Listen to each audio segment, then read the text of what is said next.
A caltrop is an area denial weapon designed to stop the enemy. The caltrop is a sturdy, simple, yet effective weapon no matter its position. Its purpose was originally designed to stop elephant and donkey attacks. It graduated to stopping tanks. And now, the caltrop is your defense against propaganda, polished lies, and manufactured outrage. It's free from counterfeit credibility and synthetic truth. However, inside the walls of the caltrop, you're going to be forced to think. Ladies and gentlemen, boys and girls, children of all ages, Mike Goins is the caltrop.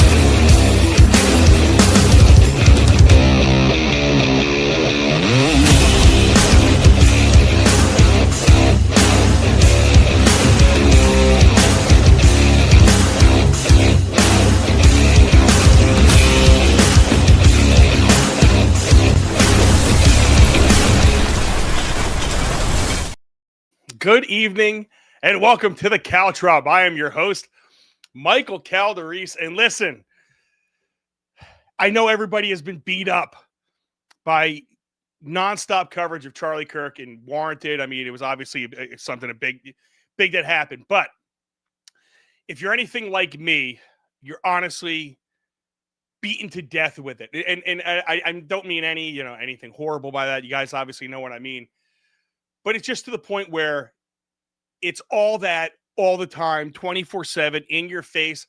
Now the conspiracy theories are coming out. I've seen one crazy one where, Erica Kirk is a member of Mossad and she's part of a child sex trafficking ring. And it's too much, I think, for everybody to handle at this point. We all watch something happen and we got to get our minds off it in some way, shape, or form. So what I'm going to do tonight is bring you a redemption story. Okay. We're all in and I'm going to get into it in the Mike's Right segment, but we're all in this hyper negative, like everything that we're being fed and everything that's being pushed onto us is incredibly negative. Have you ever noticed that? And I get caught up in it every once in a while as well. And one of the things that people say to me when they see me, and if you hang out with me all the time, it says, Mike, you're always smiling. It's got to be fake. Even the people at Cornhole. It's like every day I thought you were a fake motherfucker, like coming in here cheesing the way you are. But this has been like 3 years of you walking around smiling, happy every single day. And I am one of the happiest, one of the most positive people you're ever going to meet in your life. And I think negativity and negative and all of that garbage gets pushed on us all the time. And I think that may be the reason why America loves a redemption story. I think that might be the reason why America, for some reason, no matter what you do, if your Plaxico bursts and shoot yourself in the leg, for some reason, if you just own up to it, everybody's cool, right? Unless you're Ray Rice, then you lost your life no matter what you do. If you don't know who Ray Rice was, he was the football player who smacked his wife on the elevator. It's funny because Diddy could beat the shit out of a woman on an elevator. And he really he's not getting charged for that. He's getting charged for everything else. But today I wanted to do something different. So I have my guest, Mike Goins, is going to be coming on right after the Mike's Right segment. I've known this guy for, I don't know, probably more years than I care to even admit at this point. I'm getting so old. Over 20 years. We met when I was 18 years old in college. This has been a friend for a very, very long time. He popped in on the show during the Charlie Kirk special when we came out and we're discussing openly with a lot of people about their feelings on it. He came on, did a great job, and we were talking about getting him back on to tell his story. Because if you haven't heard the Ryan Lawrence story a couple weeks back, I strongly suggest going to get that. That was a story of overcoming heroin. And that's something that's incredibly difficult to overcome. And today we're going to be talking about overcoming the stigma, overcoming a felony, right? Not just the stigma of a felony, but how you process that and get over it and how other people look at you at first and then how they look at you afterwards. There's so much to discuss when you talk about, making a mistake 20 years ago, 15 years ago, 10 years ago, and then moving on from it now. But without further ado, let's get into the show. The mic's right. Shut up and listen.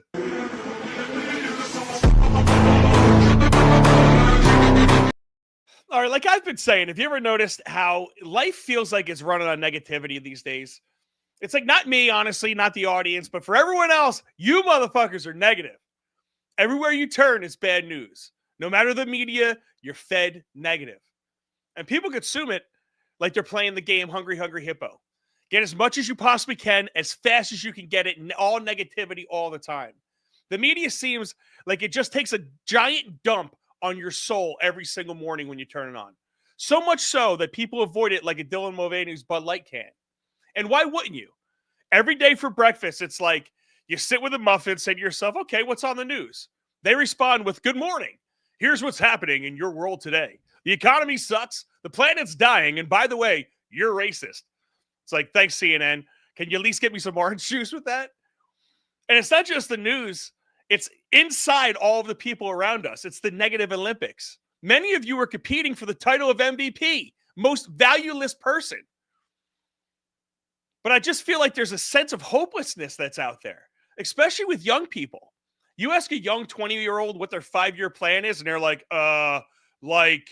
just trying to survive, like the patriarchy, in this dystopian existence.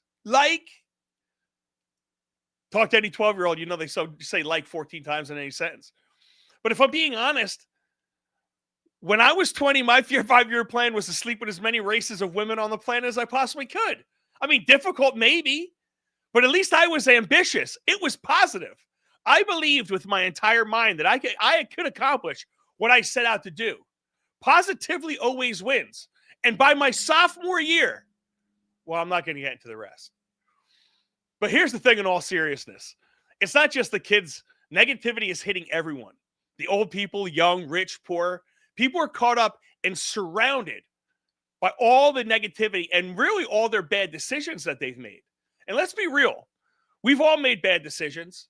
Every single one of us. Some are small, like letting an ugly 6'5" center of the girls' basketball team take you to her room. Small decisions. Okay, that might not be a mistake, but for some, that may have been a mistake, while other mistakes are big, like felony big. And sometimes the only difference is whether that center is a relative to the Duke lacrosse girl. Now, here's the funny thing. Some people live in their mistakes. It's like a vacation home to them. They bask in it. They're proud of it. Bragging about their mistakes. Like, yeah, bro, I only went to jail twice. It's like, congratulations. What do you want, a mugshot for your living room? You low expectation having motherfucker. That's Chris Rock, by the way. What do you want, a cookie? Meanwhile, others make the same horrible choices, but you never know about their bad choices because they're out there living like saints now. When in reality, you Google their search history, it's like how to hide a body in a compost bin. Is it true what they say, though? Once a criminal, always a criminal? Or once an addict, always an addict? I mean, sometimes definitely yes. I like to refer to those people as scumbags. But other times, not really. Some people pull it together. They break free. It's like they realize, wow, maybe meth wasn't the best retirement plan. I call those people winners. It's like the great Charlie Sheen said, fucking tiger blood, winning. So why do people sink while other people swim? To me, and this is just my opinion, most people get caught up in what I call quicksand decision making. You mess up once, okay, fine. But instead of owning up to it, you panic, and then you start stacking bad decisions, or then you start stacking mistake on mistakes. Like they're buttermilk pancakes, lying to cover up a lie. Next thing you know, you're knee-deep in excuses, chest-deep in denial, and the only thing that's above water is your middle finger to society. And then in many cases and in many situations, you're looking at jail possibly, losing your career, or your family doesn't trust you, and suddenly you got a brand new name tag that says, hi, my name is Felony. Kind of rhymes with Melanie, but she doesn't go through the ass play thing.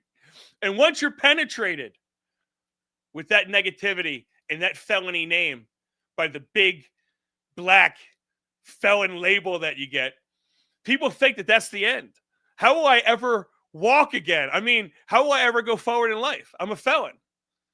My life is over? Nah, bro, you're just sore. It'll get better. You'll loosen up. But being a felon, that's just chapter 12 of a book of it ain't that isn't written, that the final parts aren't written yet. The difference is how you see yourself. If you keep telling yourself that you're nothing but a screw up, guess what? You're right. You are. You're basically writing your own obituary in Sharpie. But if you start saying I'm better than this, I'm not going to be defined by my dumbest moment, you might actually pull off the comeback. And I'm rooting for you. Because to me, it's all about positive self-talk.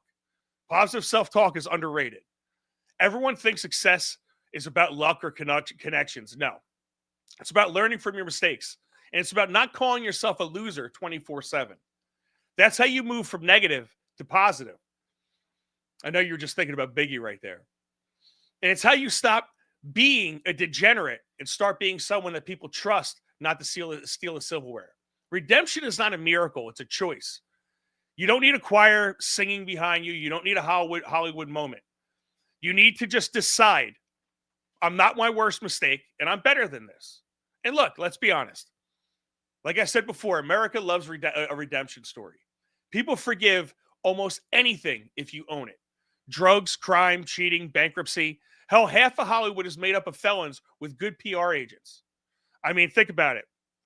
Robert Downey Jr. went from smoking crack to being Iron Man.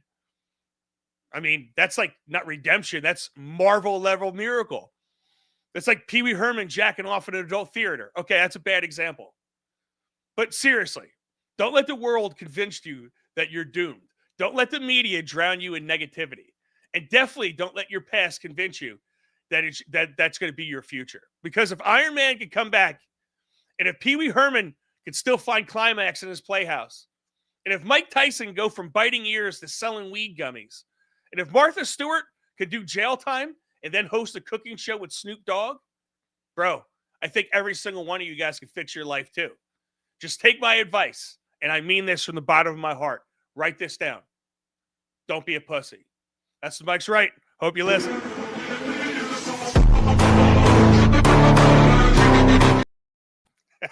Hey, that's the best advice you're ever going to get in your entire life. Do not be a pussy. And that listen, as I pull up the chat right now, one of the chats, that goes for men and women. That's great advice. Write it down. I hope you listen to that.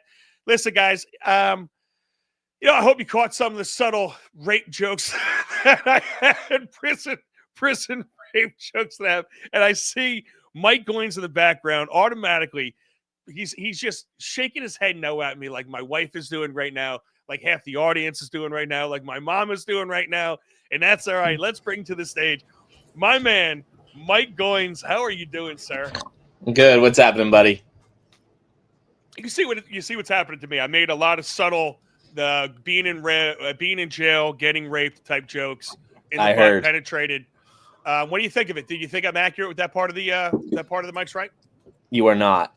It is not. You are not. Not even close. Not even close. But so let's do this, bro. If you can, because I know the last time you came on, you kind of popped on. You were talking about Charlie Kirk. Yeah. Why don't you give everybody just a quick, real quick, who are you? And then, we could get into, your past, and then we'll go from there. Yeah. Obviously we met in college, had a normal kind of life, and made some tough decisions, bad decisions, right? Landed me in a state penitentiary, and, came out of it, and coming out of it was a difficult path. It's obviously not easy. You kind of alluded to some of that stuff, but at the end of the day, who I am, I'm a husband, I'm a father, I'm a son, brother, grandson, nephew, friend. I totally agree with what you say, that you have to live your life on a positive spectrum, because there is so much negativity and it's so easy to get caught up in it. And one of the things probably at nauseum that I'm sure I always try to look at the positive side, right? Silver lining to anything that you face. And I think that is at the essence of who I am and what's kind of gotten me here today. All right, cool, bro. So I love it. So obviously you're my man, Mike Goins. We did go to Mount St. Mary's together, raise some hell Mhm. together. Me and you kind of always hit it off because it was like, all these conversations. You could always carry a conversation and all this. So, tell me something, like, because everyone knows my story. I was stupid. I got politely asked to leave. Politely asked to Politely, leave college. politely. I don't know if everyone knows that story, but I was definitely politely asked to leave. But that was my path, and I took off. And then years later, I heard, "Yo, man, did you hear? Mike Goins is like a felon or some shit, And it's like, no. And you Google your name and you could see some of the stuff that did that backed you up. So I know that when I was the events leading up to when I was politely asked to leave school, I know I got caught in that quicksand I was talking about, where one Yeah. dumb decision led to another dumb decision that led to another dumb decision. Yep. And then I had friends of mine going, do not fucking let's just go to Sheets and get some schmuffins. And I didn't even do that. So you get caught up in that quicksand of bad decision making. Why don't you tell us, I don't know if you want to get into everything that you did, you know what I'm saying? But take us back to the journey of, maybe what led into your mistake, and then, just the series absolutely. of what happened. I think, I think that what led into it is, whatever we go through in our personal life, we go through. And I think what happens is sometimes we go through things that create financial burdens for us, right? I was going through a divorce where, it wasn't a clean divorce. And when financial pressures get put on you, you make poor decisions, and I made a poor decision. And the ramification of that was I was in a public position. Obviously you can Google, so when you work in a government position and you take funds to, support your, whatever you want to call it. I don't think they appreciate that very much. And it's you make a decision because you feel pressure and you want to live up to the pressure, right? You want to live up to the standard that you've set for yourself. And it's what ends up happening is you make one bad decision, like, oh, okay, well, I'll just write a check here, but I'll make it back in another week, right? But you never do, because if you didn't have it at that point, you don't have it. And for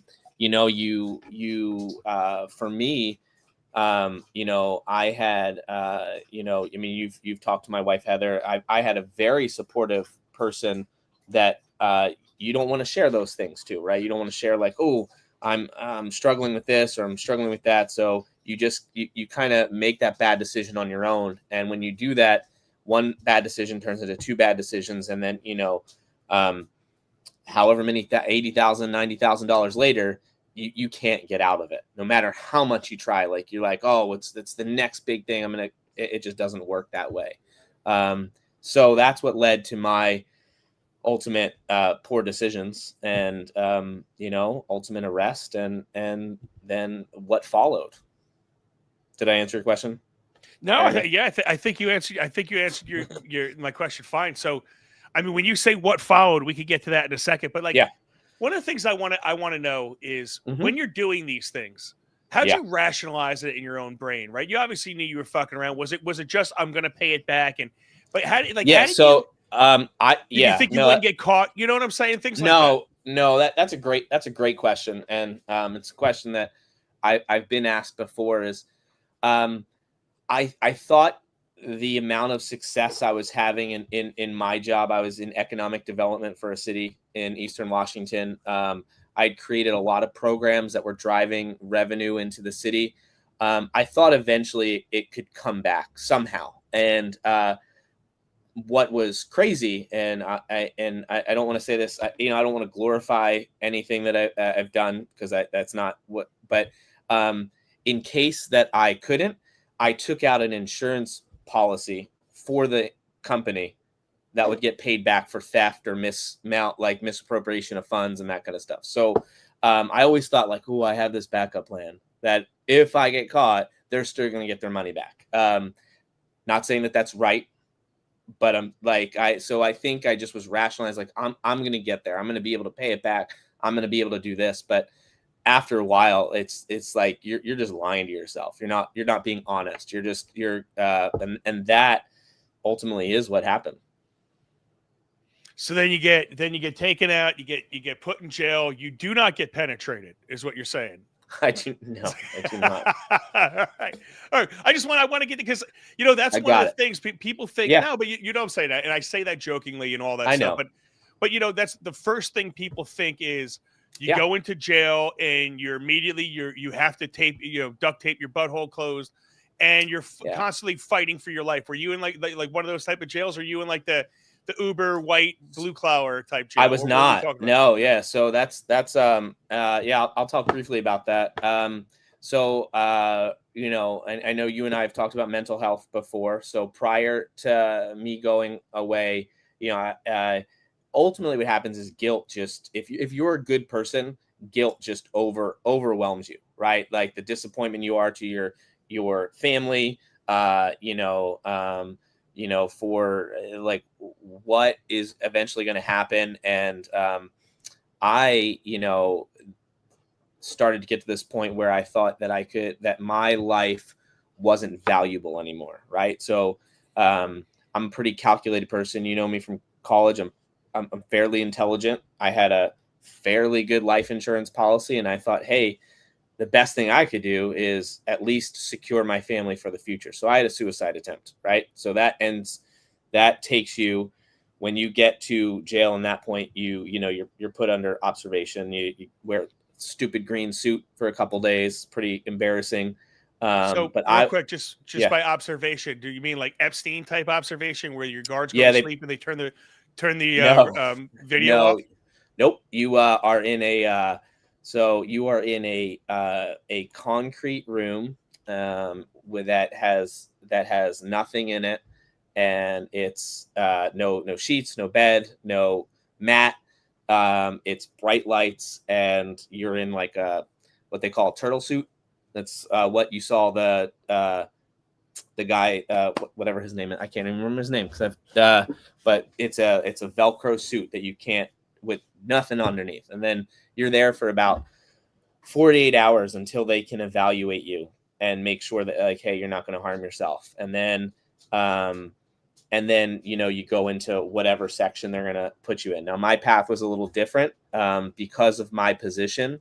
There was, again, I don't want to glorify this and I don't want to like not take ownership, but there was some politics involved. So for me, I should have just went to like general population in a county jail, right? I was put into 23-hour lockdown and isolation to kind of prove a point. And but no, it is not like the Epstein or that.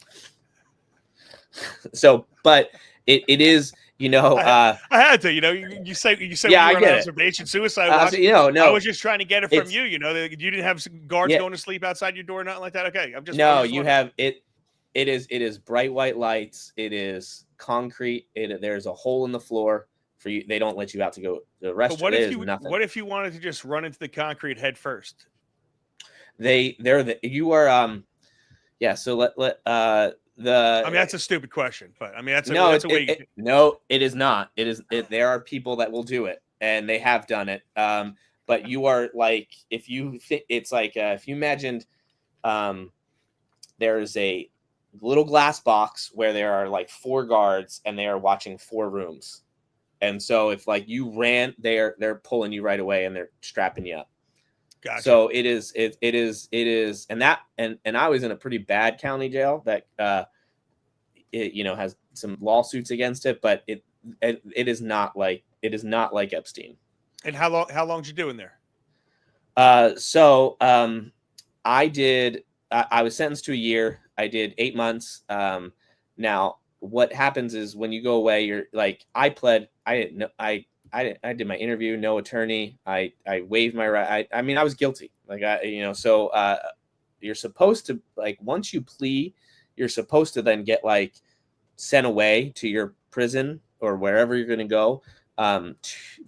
2 weeks after, I spent 5.5 months in the county jail until the judge said like they could not hold me there anymore and sent me as the DA was just pissed. So, but I did 8 months total. But 5 months of that I did in isolation. Wow.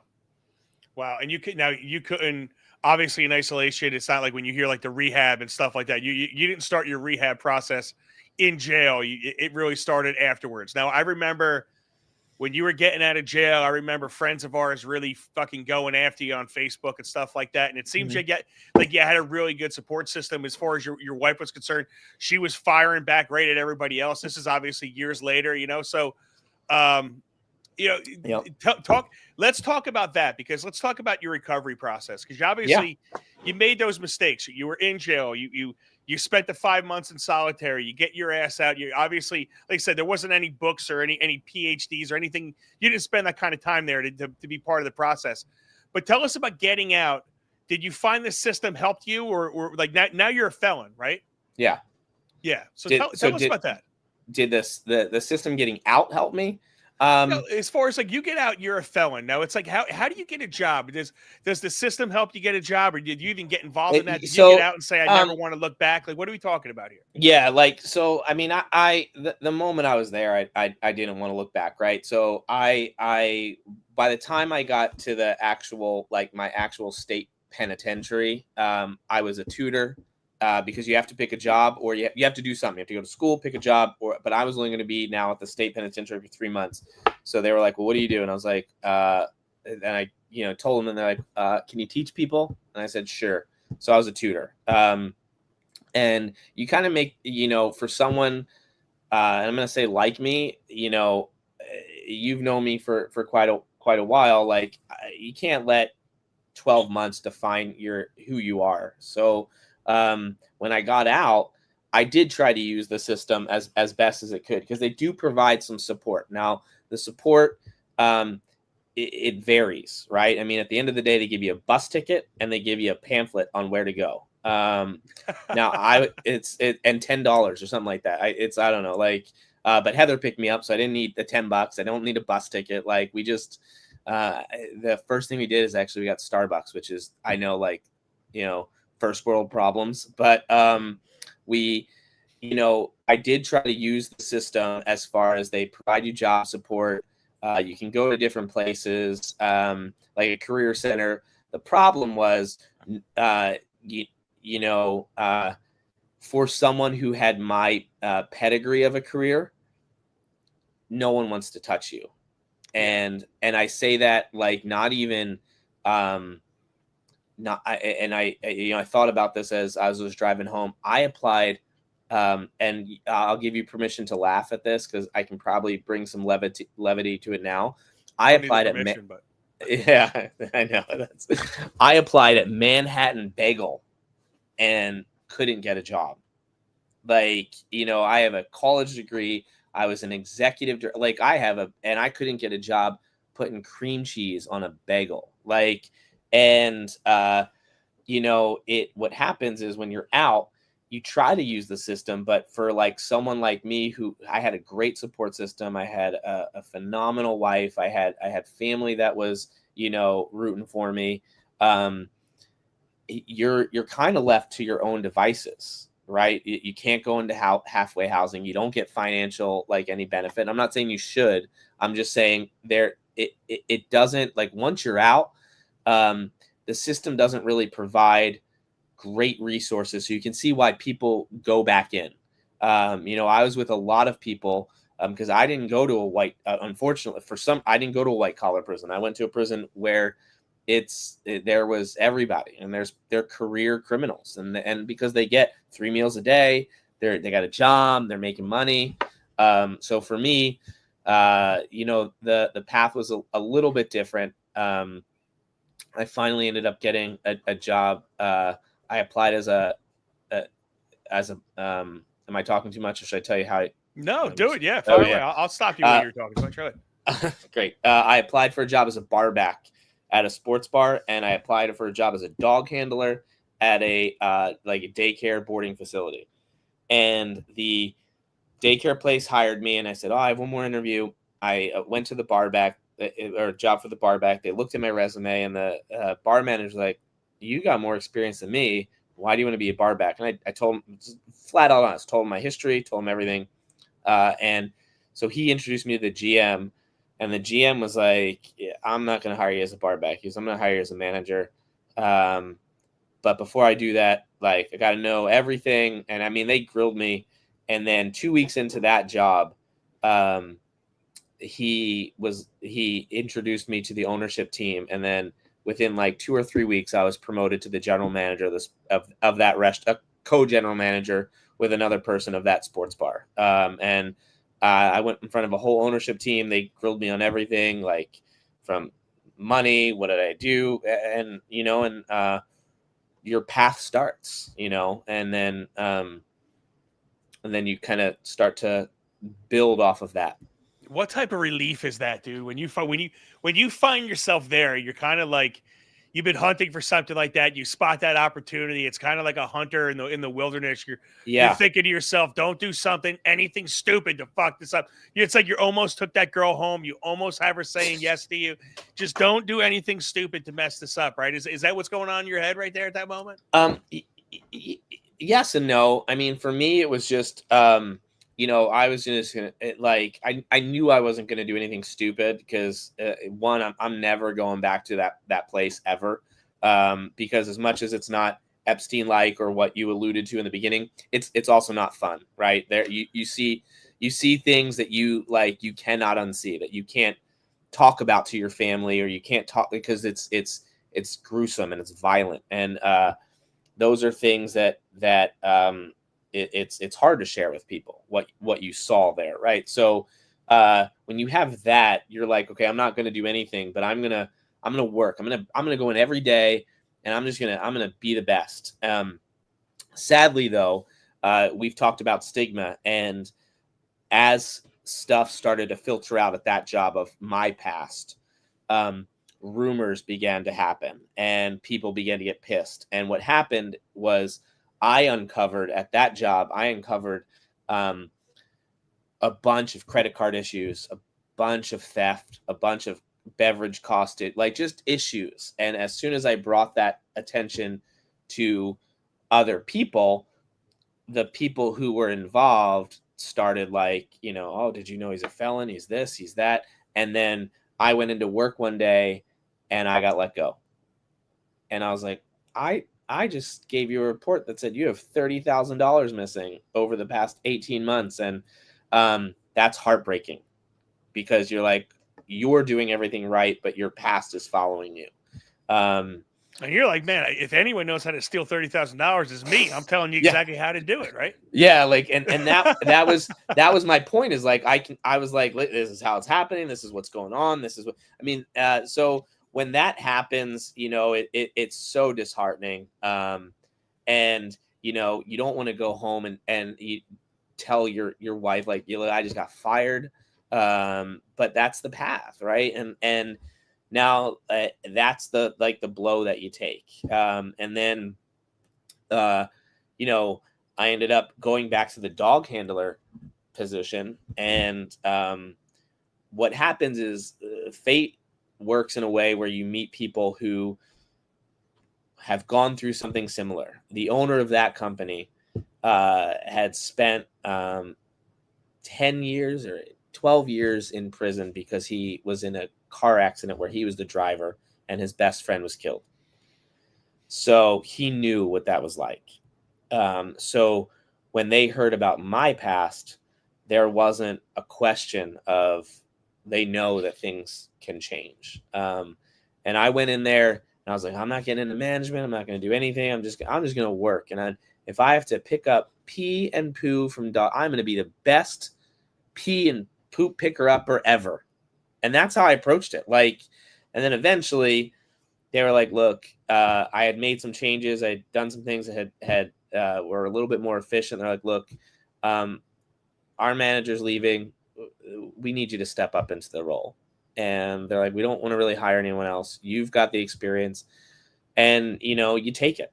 And that's where you start to see the redemption path pick up. And that happened in Portland. And You know, I had again a great support system that supported I took every overtime shift. I took any day. I worked all the time, and you know, eventually, you know, we moved back here, and you know, you start the process over. And I had some struggles here. Isn't Portland though? All this happened in Portland, or did you move out to Portland? So all this happened in Eastern. The felony happened in Eastern Washington. Okay. And we moved out to Portland. Heather was like, "I'm going to get you out of this city because, like, when you're a public official, like, and there's you can't escape anything, right?" So she got a great job out in Portland, and we moved out there. And that's where we were. And I thought that was like the land of where like the felons go to feel welcome by everybody, you know. And you're telling me a story. It's like no, they didn't give a shit about you until certain people got involved. I thought they were supposed to be the most welcoming pop. The summer of love, bro. You weren't hanging out in the summer of love out there. Listen, we're not from there, so they don't like you. If you're not from there, they're not too fond of you.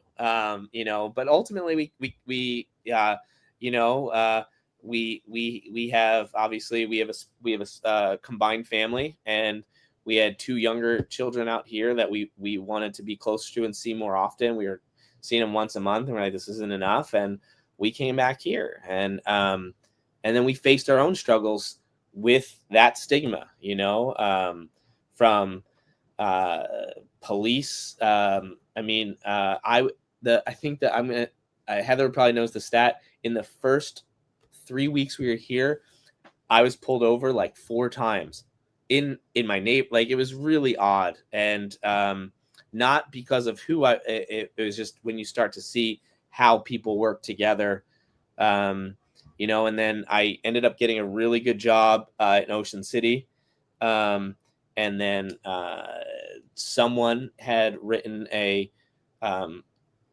very negative email to the CEO of where I worked, and then I got let go, and then I was crushed again. And you know, here I was like, wow, my God, I got this great job, and now I got let go.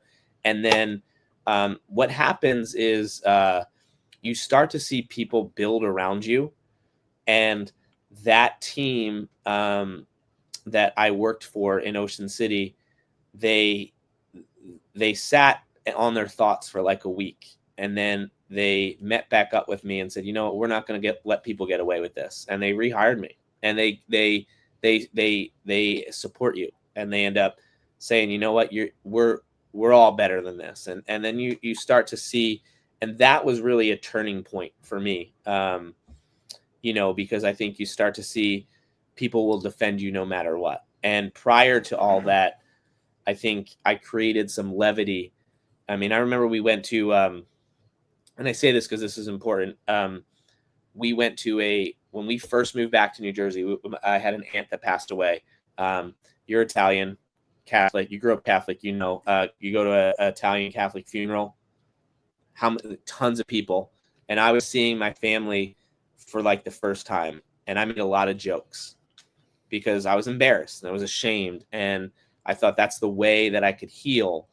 And, you know, it's not a funny situation, right? And the moment I started to see not just my wife and my immediate family surround me, but I started to see people that, you know, I had known from past jobs come back and be like, look, we know you're a good person. We're going to support you.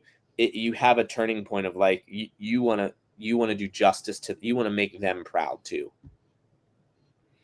Yeah. So do you think it was the external validation or like the internal validation that was driving you the most?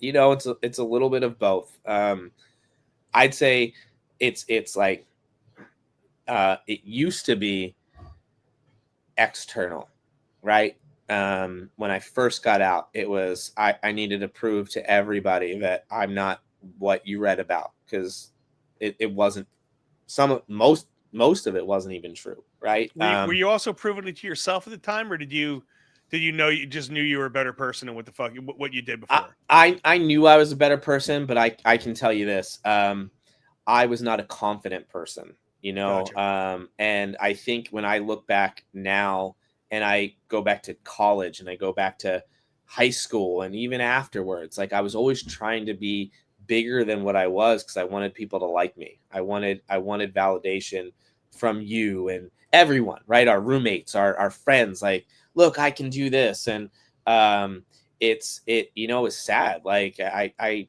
told exaggerated stories to make me feel like, and none of that like did anything. It was all external. And then you get to a point where you gain this level of confidence where you need to do it for yourself, and you can't be doing it for everyone else. And you start to get to this point where like part of my life, you don't give a shit what anyone thinks about you. You're just gonna be the best version of yourself. And when you start to do that, that didn't happen by itself. It happened. I go to counseling every week, even now, and I mean, for 3.5, 4 years, and at this point I end up talking about work a lot, which helps me with different things. But that the internal validation, it starts to like transition from where you're trying to please everybody else, and you're like, oh, I'm still missing something, right? And then the internal part happens. Well, the fuck what everybody else thinks happens. I think that is the biggest key to everybody living mentally healthy. I say this about my kids and other people. You see it all over the place. You see it with all the social media. Everybody's searching for that external validation. Everybody's searching for, what does this person think of me? I have to be not, I want friends and likes and all this stuff. And I think when you finally do come to the realization, it's like master level of fuck what these people think. It doesn't matter what they think I am. I know who I am, and I just have to go about doing it.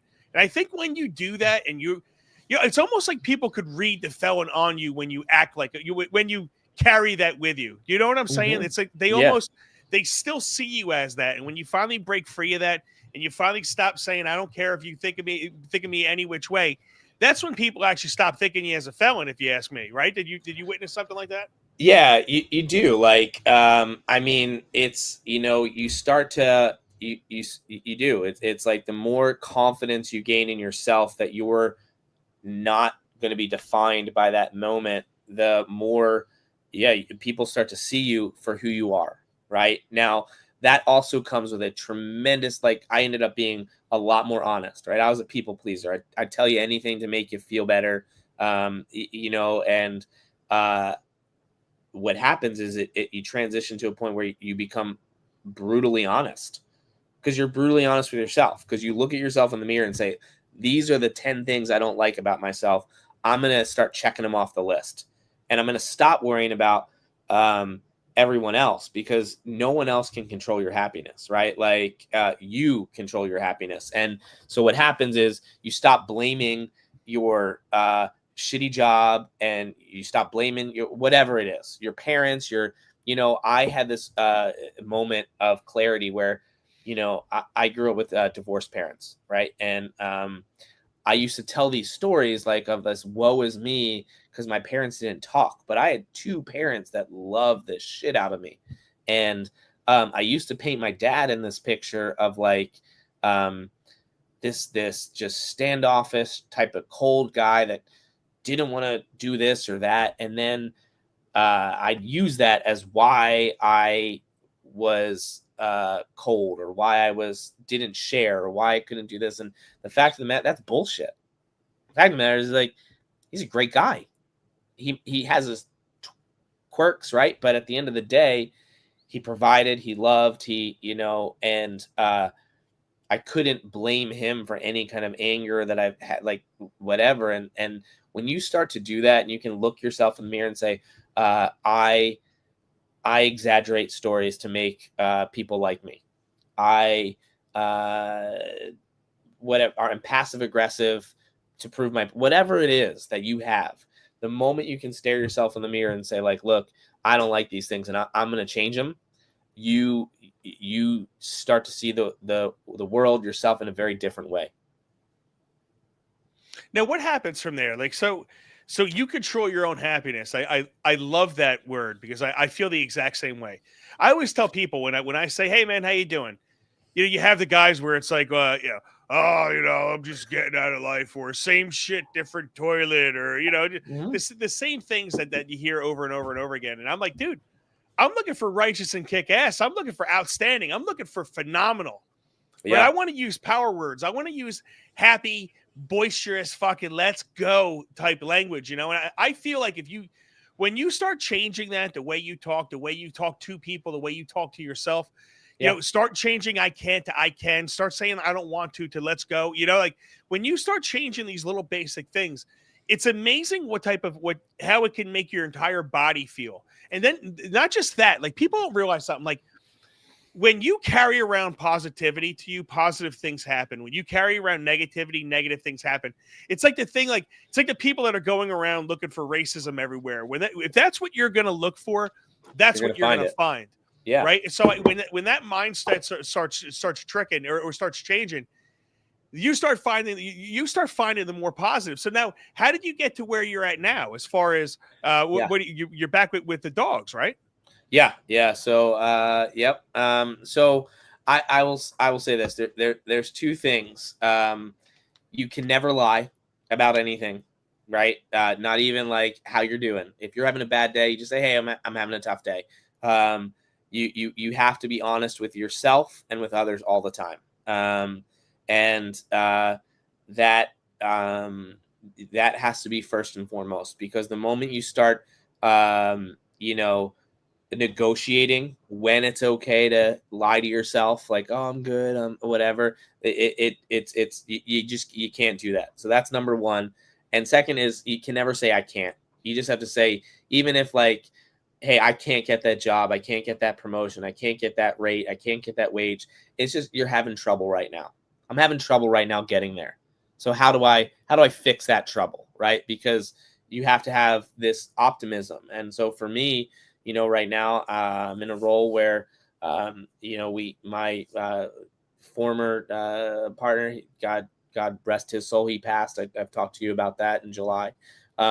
We never put titles on anything. Like we were like, we're just running this company.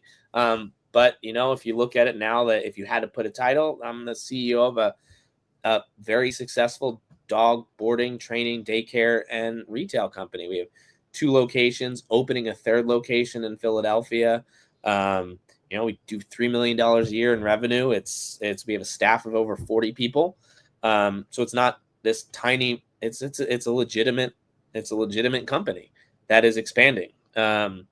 We are on the cutting edge of an app that can transform the booking industry for daycare. So like it's you have to approach it with like, I'm gonna make it happen. I'm going to make it happen. That's what, and I rambled at the end. No, it's all right. Listen, because I was going to hammer you on the you can't lie to yourself stuff. I think you need to lie to yourself a lot, like especially certain people. Certain people are fat and disgusting and have no ambition, and they're just pathetic human beings. I think those type of people have got to lie to themselves to convince themselves that they're actually better than they really are. Because the mind some people suck. I mean, let's face facts. So those people can't just completely tell themselves that they suck all the time. That's really being honest. Those people. If you're one of those people that suck, just know that you have to lie to yourself in order to become someone. You have to get out of the suck somehow. So let me clarify it. I think you have to do it. You have to do it because you have to do it with intention. And that's, I think, like, no, I know, but I think that's where, like, you have to live every day with purpose. Like, so from pain, you create purpose, right? So from prison to purpose, like, what's my purpose in life? And I think, for me, it's a life of service. It's service to bourbon. Well, that's a good service. But no, like I want to serve our family, right? From my wife to our children to, our extended family, and then to our like, for me, like, work is obviously a big part of my life. It's part of my business. So how we serve our team and our I think you have to live each day with intention. So even if you're overweight or obese or whatever, and you do suck, you have to make intention to change and know that you can change, but it takes intention. And I think there's a lot of people out there that will look at things and be like, well, I especially with social media and influencers, you look at life and it's like, oh, I want to be that. I want to be famous. I want to be an influencer. I want to look, they're just doing this and look how easy nothing's easy.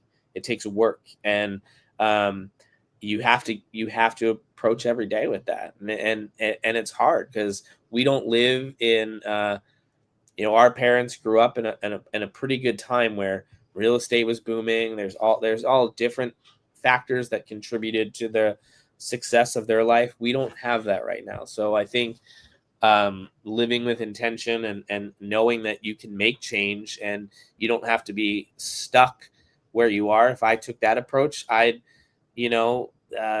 be unemployed, or I'd be working at Manhattan Bagel. Probably not, because they don't hire me, but somewhere they didn't even want your felon ass. Yeah. So like, I mean, I think so much of it is a mindset, right? And you have your own company. You have a lot of drive. You have, I remember when you first started doing this and you're like, remember 2 years ago, we talked 3 years ago, we talked about it. 5 years ago. 5 years ago. Okay. Calories Unleashed. Yeah. We are old. We are old. So, yes. Yes. We did a radio show in college together, like you said the other day. Yeah, I know. And we were still controversial. That's what's funny. Yeah. But like, you have to have drive, and I think for me, I take what I did now. I don't look at it with levity. I look at it like it sucked, and I hurt a lot of people, and you carry that with you. And I think you use that pain and that and you turn it into purpose. And you turn it now. Did this come from religion, or was this just coming from a lot of the counseling that you were going through? Like where's all grounded in, bro? Yeah, that's a good question. It's a little bit of both. Prior to getting arrested, I was in a worship band. I was pretty involved in the church. When I was in prison, I was very involved with the, once I got to the actual prison part, into the ministry. So it is grounded in some faith, yes. And then the other part is grounded in that you have to. And I say faith is like, my belief is that you have to believe in something bigger than yourself. So for me, it's grounded in that. It's grounded in, it's not just about me. It's about the others that are around me and how I can make those better with my actions. Whether you want to call that Christianity, whether you want to call that just being a good human, it's grounded in a life of believing bigger than that you are not the sole entity of this life. And I think when you take that approach and you can look at others and look to serve others, for me, that's what I believe in. And that's what it's rooted in, is this life of service to others. No shit. Yeah. So, it's interesting because I look at things totally different. I do look at it that it's, I am the center of this entire universe, because that's the only thing I do understand and know. I'm not trying to sound like a dick. And I'm not really contradicting what you're saying, because I'm saying like, and because of that, I believe that if I'm the best version of myself, then that implies that I'm doing good things for people around me. That implies that I'm taking care of my kids. That implies that I'm working hard and I have the goals. And it's a different way, I think, of getting to the exact same spot I think, and that's the constant that it has to be. The constant has to be rooted in the foundation of doing the things that are positive, no matter what it is, and positivity to yourself, positivity to others. I mean, like, you could say that the most selfish people on the planet are some of the most giving people on the planet. Mm-hmm. Right. And that sounds crazy, but it's like they get so much joy and satisfaction out of giving to people. They're almost doing it for, I'm not saying they're doing it for selfish reasons, but you could see it. You know what I'm talking about? So it's like one of those things that are close. So yeah, no, and I, I don't disagree with that at all. I think if you're the best version of yourself, right, I think ultimately you're going to be the best version for others, and it doesn't have to be rooted in faith. I think for some it is, for others it doesn't have to be. I think I think there's good arguments where, if you start getting into like Nietzsche's philosophy of like, well, I can be my own moral person. I don't know how well I believe in that, because at the end of the day, if you think that you're justified to just kill a random person, I don't know how good that makes you, but I think that's a conversation for a different day. Yeah, but Nietzsche, my problem with that is like, yeah, you can be your own moral person, yes, but where are your morals rooted out of? Where you could say my right? morals are to eat the ass out of every person on the planet, Yeah. but that might not be a really good thing for everybody else. So I think, but I do believe if you approach every day as being the best version of yourself, and what does that look like? And that's where I say to be honest with yourself and know that like, hey, I'm not in a good spot. I eat this, or I do that, or whatever it is, like, just to know that like, I hate the expression like I'm trying, like, okay, like, but I want to know what you're like, everyone's trying, we're all trying, and that doesn't invalidate what someone's saying, or I'm doing the best I can. No, I'm sure they are, but let's unpack that. Like, so where do you want your best to be? And then how do we get there? So if your best today is this,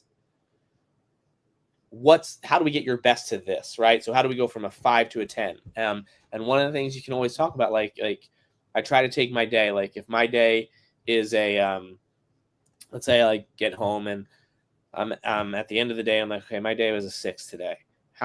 What am I going to do tomorrow to get my day to a 7? And I usually I usually don't look at it like what made my day a 6 was my mom irritated, was my sister annoying me. I look at like, how did I respond to those things that made my day a 6? Was I impatient when somebody came to me with a problem? Did I not listen? Did I not hear the things that someone was asking of me? And then I'm not, and by all means, it's very hard. I'm not perfect. I'm short-tempered. I'm irritable.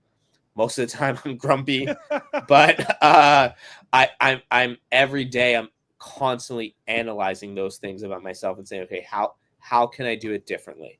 Have you ever gotten to the point where you analyze yourself and you say, dude, I'm complete, everybody else is a moron? Sometimes. Okay. Yeah. I definitely feel like I have those days where am I the problem here? I don't think I'm the problem.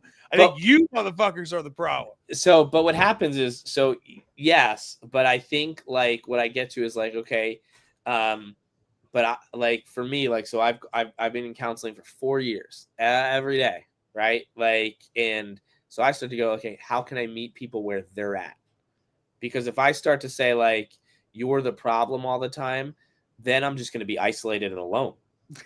And that's like, you can't do that. Like, so you have to say, okay, like, I need to meet you where you're at, until it like really, unless you start dragging me down. And then I'm like, well, but I think, like, I look at Heather and I as a good example. Like, we do check-ins with each other. Like, how are you feeling? Where, like, and it's not like this, like the formal where you sit down and like, how are you feeling? Well, how are you feeling? Like, but we do check in with each other, and we try to do that with our family. And we've gone through an incredibly tough year. We lost Heather's father August, my stepfather in February, my business partner in July.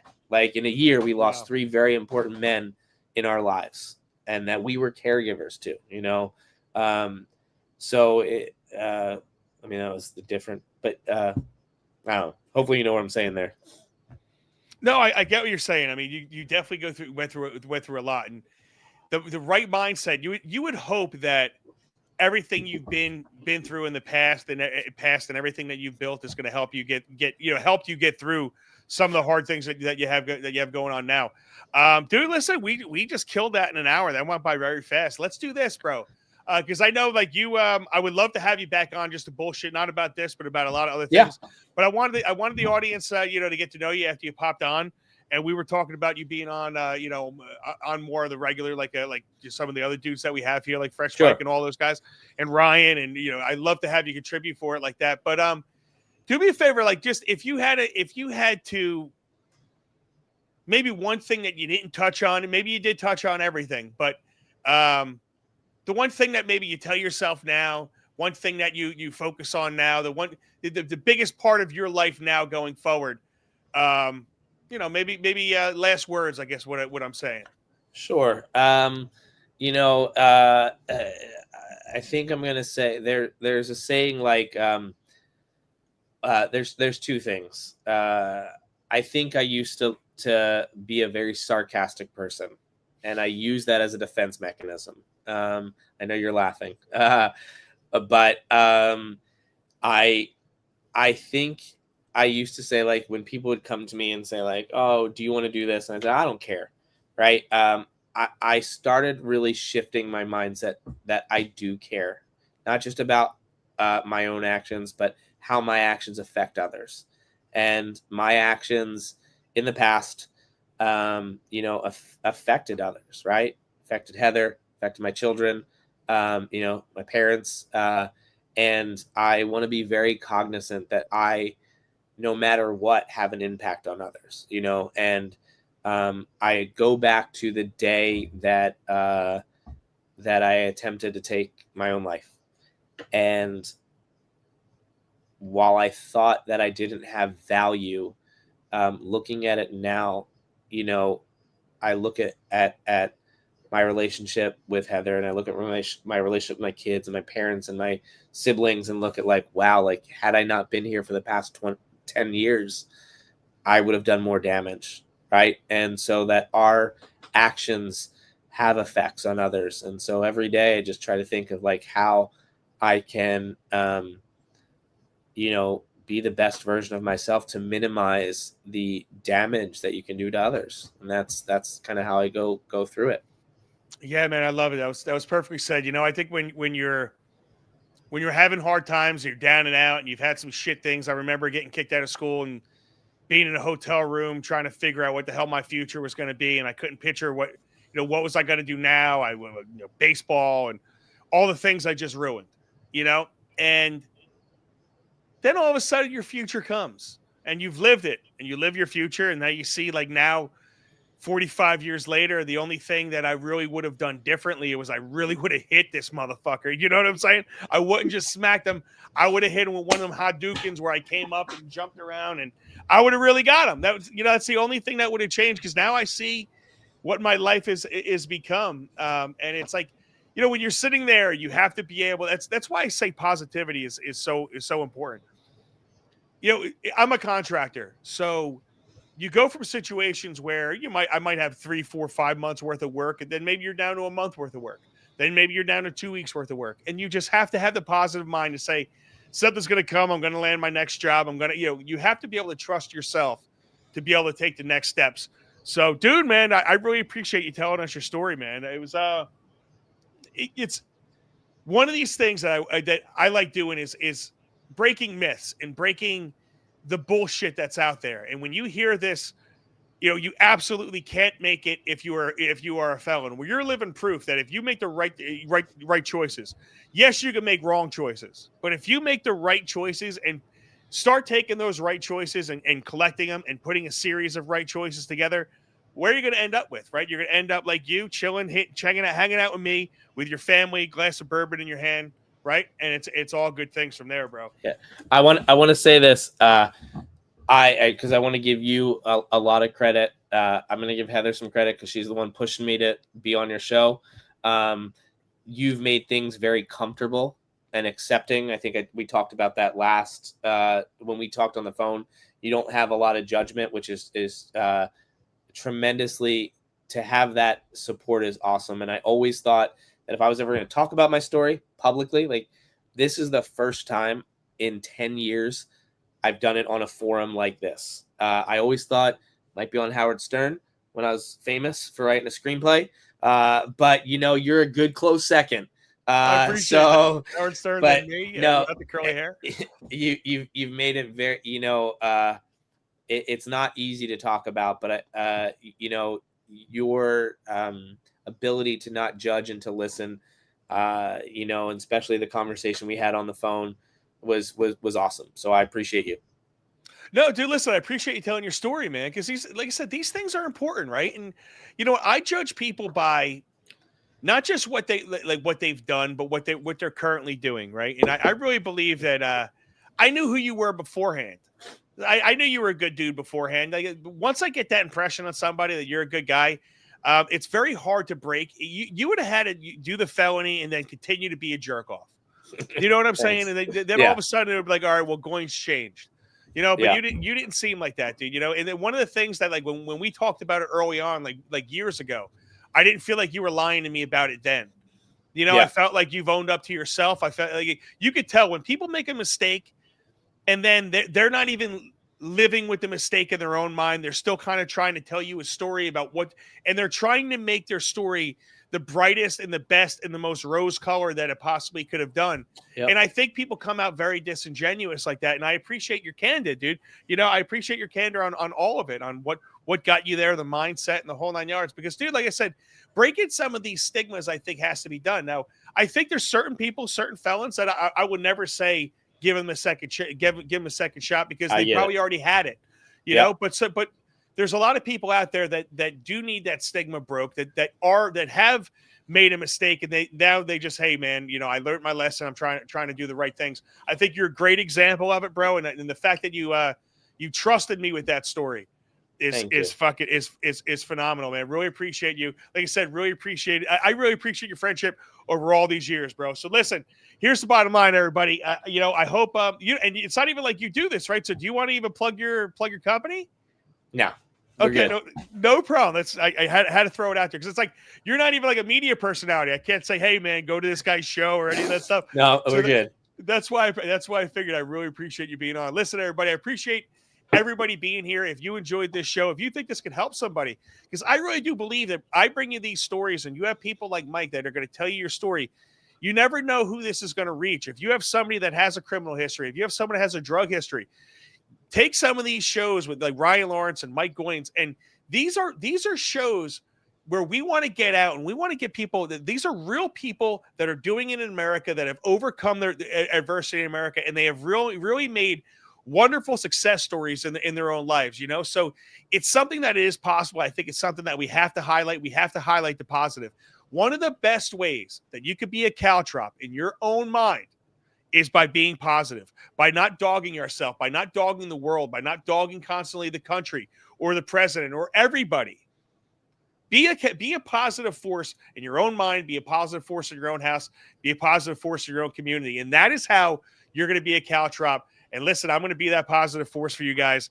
And I am not going to stop. I love doing it. Every second of this. I love it. Thank you guys very much. Figure the fuck out of my like button. Share the hell out of this. Mike Goins, thank you very much, sir. This caltrop is out. Later.